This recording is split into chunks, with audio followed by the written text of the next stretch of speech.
Welcome to the Locked In Baseball podcast. I'm William Locke. He is Luis Barranco. It is the first of our MLB team preview and prediction podcast. We are starting at the bottom of the barrel, but there is intrigue with this Rockies team this year. We were talking Colorado Rockies. Luis, you ready to go out west, out to Mile High? I know you're actually taking a trip to the stadium this year. Hopefully. Stop sugarcoating it. This team is hell. This team is awful. We're just entering the depths of hell at this point. This team is going to be absolutely a painful watch.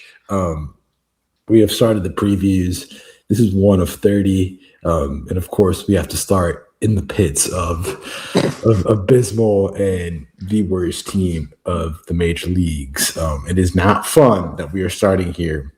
But here we are. We are in Colorado, where the only thing going for them is bull testicles served at the game and Megan Girardi posting up on Instagram on pregame and postgame. So for Colorado, the Rockies RSN network. I don't know if they're a FanDuel network, but I know people are probably tuning in more, not for the baseball team. They're just going for the vibes at this point. Yeah, I think they're part of MLB's broadcast team package, whatever now. The good news for the Rockies, and we'll get into this a little bit later, is there is a changing of the guard. There is a new regime in place this year, so there is a different type of mojo heading into this year. Last year, we don't need to spend too much time dwelling on it, but they were 43 and 119, finished last in the NL West. They were the 8th worst team in the modern era, which is since 1901, and the second worst ever 162 game record. So it was brutal. They didn't hit 10 wins until June 2nd. It is now 3 straight 100 loss seasons, and the 2025 pitching staff had the worst team ERA since World War II. The over-under this year is 53.5 on DraftKings, and last year's total was 58.5. So that is down 5 wins projected year over year. Let's just stop talking. Start talking about this team. This team is terrible. You want to run through their offseason, some of the moves they made? I don't think we need to run through it because it's just this team is terrible. They signed Sagano the other day and Jose Quintana, just souvenir guys for their outfield. And I mean, look. For their outfield. They're going to be giving their outfield run because it's going to be fine. But let me actually be constructive at this point, and not sound like a total, awful, analyst here. Sagano's nice. Probably pitch a 5 innings. I mean, yes, does have issues with the long ball. Quintana. You know what he is. I mean, if Quintana's a good trade deadline fodder to end up in Milwaukee or Chicago, one of those central block teams. As far as that, Michael Lorenzen, again, another swing arm, good guy to be your 4th or 5th arm. They signed him in the offseason from Kansas City. He'll be trade deadline fodder again.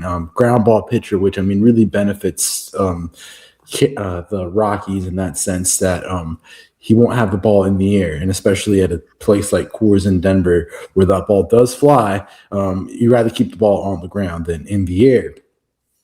Lineup-wise, they got a bunch of guys from, just like utility guys, I'd like to call them in my sense. Edward Julien was acquired via trade from Minnesota. They got Jake McCarthy from Arizona. Edward Julien from Minnesota. Arizona and Minnesota rhyme. That kind of like gave me a pause. But Julien from Minnesota, he'll be playing second. Jake McCarthy, the outfielder, is going to be playing right field. 2 lefties from Arizona. McCarthy will add some speed. Julien has good contact. Willie Castro, free agency, was in the Cubs in Minnesota last year. Mm-hmm. So composition, nobody on this team really tickles my pickle. Still got Mickey Moniak, who had a resurgent year last year. Hunter Goodman still on this team, should be the best bat. Let's see if he doesn't regress back or he stays in that. Expect big things from Ezekiel Tovar. He's the one guy that they're trying to build around. Calling him a building block is a little bit ambitious, but Ezekiel Tovar was given a 7-year, $63 million deal at the start of the 2024 season. That's your Colorado Rockies. Other storyline, Chris Bryant's on the 60-day IL. just again, I think we go through this storyline every single offseason and every preview pod with the Rockies. Everything Chris Bryant signed on this team post year one just can't stay healthy. They're giving him a bunch of money, and he's just, it's just sad to see how his career has taken the turn for the downward spiral as it has from the Chicago days. I think last year we went ad nauseum and talked very in detail about that Cubs core of Bryant, Rizzo, Baez, and company. Yeah, Bryant seems like he's going to end up on the IL to start the season, but I feel like we're burying the lead here. I mean, the Rockies have made some huge organizational change over this winter, and again, I think there is some reason. The team's not going to win more games, or it's not about wins and losses this season. It's about what this new front office is going to do for this organization. So 7 straight losing seasons, 3 straight campaigns with 100 plus losses. Dick Monfort and his son, Executive Vice President Walker Monfort, decided that enough was enough. So they got rid of their club president and CEO, Greg Fiesel, and GM Bill Schmidt, 2 guys that had spent a collective 56 years with the organization. They both, quote unquote, resigned, but it was kind of like a mutual parting of ways. It was time to move on. The Monforts went outside the Rockies organization for the first time in a long time. They brought in Paul DePodesta as the head of baseball operations in November. He was actually with the Cleveland Browns for a decade, which not necessarily the most successful organization. He was also involved in the Deshaun Watson trade, one of the worst trades in 21st century sports history, in my opinion. But he is widely known and recognized as one of the primary drivers of the Moneyball analytics revolution, early 2000s Oakland A's. So they're getting that in there. He was also the GM for the Dodgers in the 2000s. And they're also bringing in a new GM, Josh Burns, who was the Dodgers senior VP of baseball operations. He was at the helm of scouting in the farm system there for the Dodgers. So he's had some success, obviously, in that department. Then there's a couple of assistant GMs, one guy coming over from the Mets, actually 2 guys coming over from the Mets. There's a new senior VP and Chief Revenue and Strategy Officer, Nikki Schmidt, coming over from the Guardians. So it's entirely new blood in the front office. The coaching staff is entirely new. Warren Schaefer is going to be their manager, he was actually the interim after Bud Black was fired last year. Monfort said on going outside the org for the first time in a long time, said, quote, "Our fans and the media believe we're too insular, and maybe they're right. We're going to find out." Monfort said, "We haven't innovated at as fast a pace as other organizations have in Major League Baseball. So what we're looking to do on the business and baseball side is catch up a little bit, modernize our business, and use technology more on both sides to help us make the right decisions as we move forward." Very interesting, in my opinion, that they're finally they're realizing their flaws as an organization, the things that they were doing wrong in the past, and they're at least making a concerted effort to go out and change those things. Again, is it going to work out? Who knows? But there's some self-awareness here. The DePodesta hiring, we'll see. Like, being associated with the Browns makes me a little bit nervous, just because they're not known as a winning organization. They're probably the worst franchise in the NFL. And again, being involved in that Deshaun Watson trade is pretty questionable. But at least they're willing to change some things here. I'll go ahead and put my neck out there on this one. I feel like the last 10 years the Browns have been. They haven't been terrible, like managed from an executive organizational standpoint. I know that's kind of a hot take, but when you look at their drafting, they've drafted some pretty decent players, and they've drafted some good talent. And so I kind of do feel like when you're a chief strategy officer, I don't know how much he had in the draft room influence or how much influence he had on the scouting and analytics department, but I feel like the Browns have been pretty okay in that department compared to other teams in the league right now. But to the baseball perspective, I mean, it just all depends. I mean, when you talk about people in psychology, I'm not going to become Sigmund Freud out here, but it's a lot of new faces. Let's see how they all mesh. Sometimes power struggles do occur. I mean, this team is 5 years away from being 5 years away, in my perspective. Definitely, yeah. You look at the farm system, and like you want to have some hope, but all these guys are very young. I mean, Ethan Holiday is only 18 years old to start the year. He's not going to be up. He's not going to be up anytime soon. Charlie Condon's cool, but is he a generational bat? Is he a guy that's going to flip your franchise? I don't know. And that's the thing with prospects. I mean, we can read as much baseball perspective, Fangraphs, MLB, the top 100, a bunch of YouTube clip outs. But at the end of the day, how they perform in the major league level is completely different as how they perform in the minors. It remains to be seen. we could be making these observations.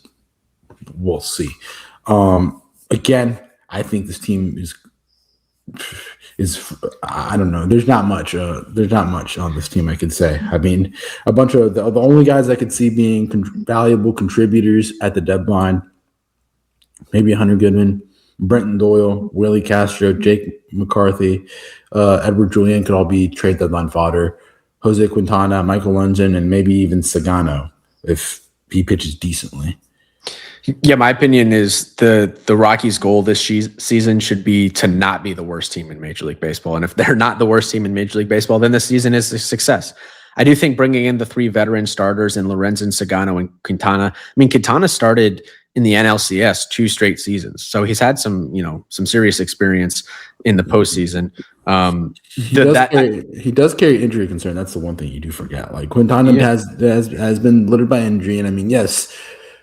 My thing is like, okay, for Jose Quintana, he's been on CS teams, but at the end of the day, when you look at it, at the whole body of work, why does he keep ending up on teams like the Rockies and Angels and like bad teams? Like if he's a middle of the rotation or back half of the rotation innings eater, like for like playoff teams, why are we ending up signing him for the Rockies and these horrible teams? Yeah, I know. I get that. It's not like he's one of the most highly touted arms in the league, but he has had some success. Some other interesting notes. I do want to talk about the new pitching brain trust. So we talked about how bad their starting pitching was last year, 6.65 ERA, which was actually the worst for a starting staff since ERA became an official stat in 2013. They have 4 new pitching coaches. Alan Leichman comes over from the Marlins.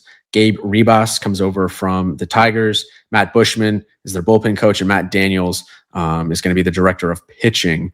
The manager, Schaefer, said it's one of the most exciting moments in Rockies history. 4 guys that are game changers, that get players better, have a good feel for the game, know the tech, know the analytics, know how to give guys new arsenals, know how to deal with pitch shapes. Obviously, pitching in Coors, one of the most challenging things in all sports. They're at such a disadvantage.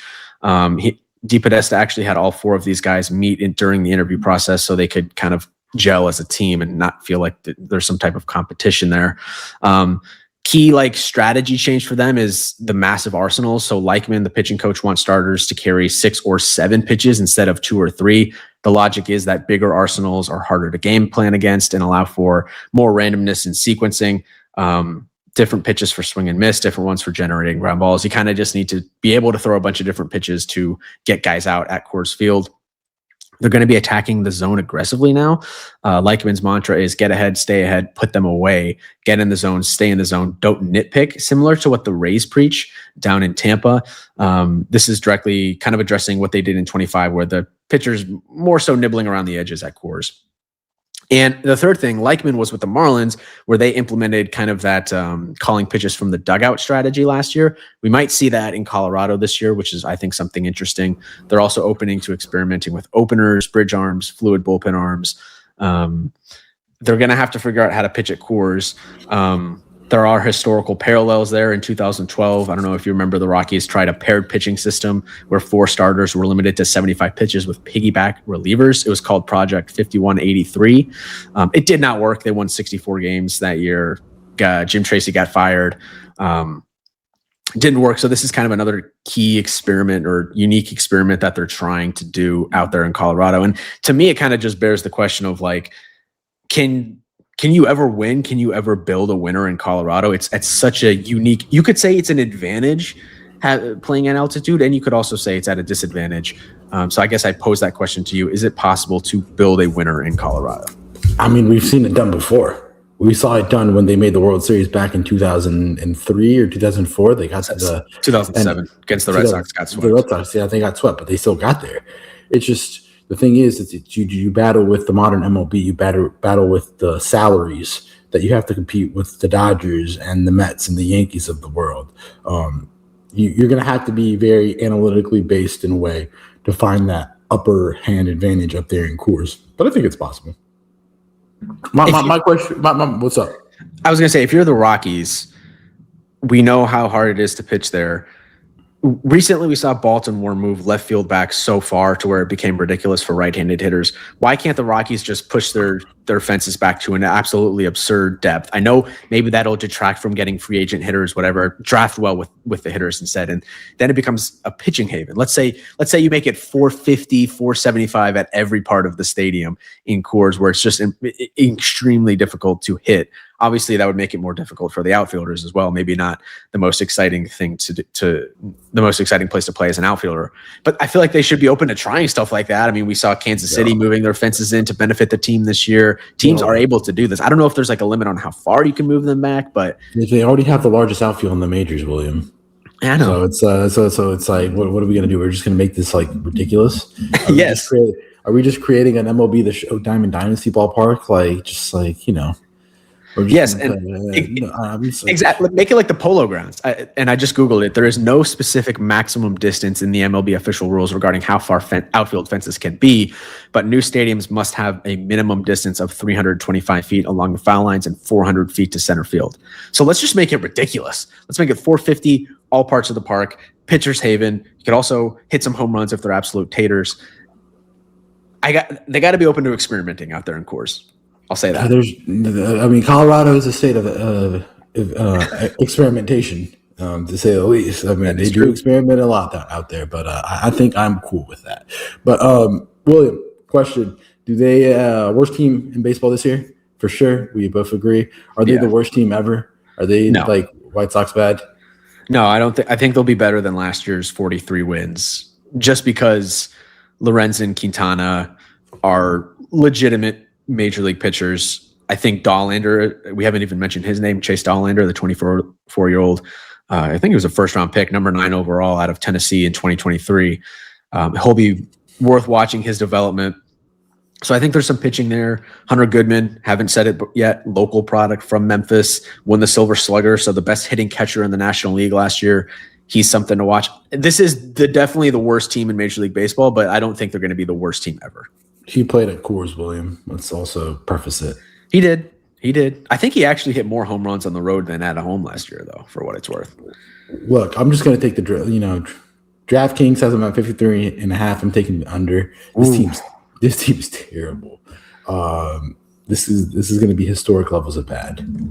Okay, I'm going over. It's going to be a slight over. 55 wins, maybe. I don't think they're like last season, 43 wins. And if you look at their monthly record, 2025. I don't care. They still have to play the Dodgers. They still have to play the Diamondbacks, Giants, and Padres. I know, but I don't think a ton about some of the teams in the West. The NL was so good this year. They had a couple good months last year. In August, they were 11-18. June, they were 10-16. They were just marred by an absolutely abysmal start. 1-3 in March, but then 4-22 in April, 4-24 in May. They were so bad early in the season, and then they capped it off with a 4-21 record in the month of September. I think they can squeak out 54, 55 wins. Didn't they beat the Yankees series in May? They won the Friday game, and then we won this. The Yankees won the second two. Yeah, I remember I was very pissed off that the Yankees didn't sweep them. And think about it. You win that Rockies game on the Friday night and you win the division because it was a tie in record. So the Rockies technically hurt the Yankees' ability to win the division last year. Coulda, woulda, shoulda. But you're taking the over. I'm taking the under. That is your 2026 Colorado Rockies season preview. We're slowly getting out of the inferno this morning, and we are going to Rate Field in Chicago and to the bidets at Rate Field. Yeah, we are going to Chicago next for the White Sox preview. I do think there is at least some intrigue in the Rockies season this year with the new front office, the new pitching philosophy. So if you're a Rockies fan, it's not all doom and gloom. We also have to give a shout out to the Rockies fans. They are loyal. They still pack Coors Field out. Very good attendance numbers, despite the team being terrible. Seems like a really good vibe out there in Denver going to a game in Colorado. So I hope you get to experience that this year. Sure will. Bull testicles will be tried out. Shout out to Carlos Gonzalez. Shout out to Troy Tulowitzki. Hopefully they can get back to those glory days.